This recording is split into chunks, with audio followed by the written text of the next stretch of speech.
Bonjour, donc bienvenue de nouveau à la COP24 pour ce nouveau point thématique du jour d'énergie 2050 sur les problématiques des négociations. On arrive un peu au milieu de ces négociations et il y a des plénières qui sont très importantes, mais aujourd'hui on a choisi de vous parler d'un enjeu clé de ces négociations, particulièrement pour la zone méditerranéenne, c'est-à-dire quel est le rôle de la Méditerranée dans le nouvel agenda climatique international.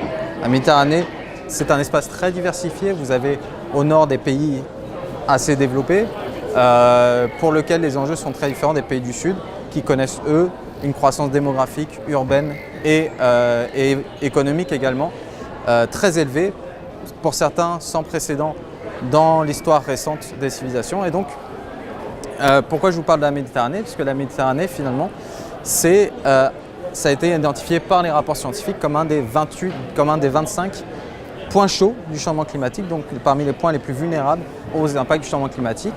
Et à l'échelle de la Méditerranée, les zones sud et est, donc la rive sud et est, avec des pays comme l'Algérie, avec des pays comme l'Égypte, etc., sont identifiées parmi les zones les plus vulnérables au monde.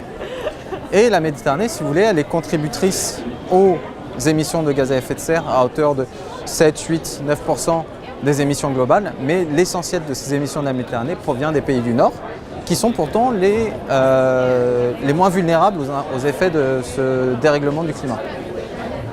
Donc ce qui se passe, pourquoi on parle beaucoup de la Méditerranée, c'est d'une part du coup parce qu'elle est très vulnérable aux impacts du changement climatique, mais également parce qu'elle est représentative des enjeux mondiaux sur le changement climatique, avec des pays qui finalement polluent plus et qui sont eux les moins vulnérables, et des pays qui polluent moins et qui sont les plus vulnérables.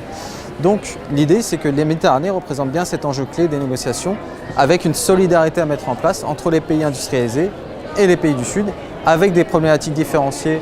Je prends l'exemple, par exemple, de l'efficacité énergétique du bâtiment au nord, parce qu'il y a beaucoup de bâtiments qui sont construits. Et au sud, il y a énormément de développement, donc on va se concentrer plus sur la conception des villes, sur la conception des bâtiments.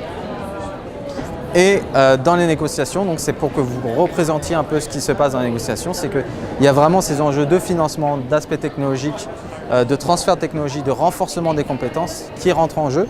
Et à l'échelle de la Méditerranée, ces enjeux sont extrêmement importants, puisque, comme je vous l'ai dit, on a vraiment des situations différenciées entre le nord et le sud. Donc voilà, c'était juste pour faire un petit point.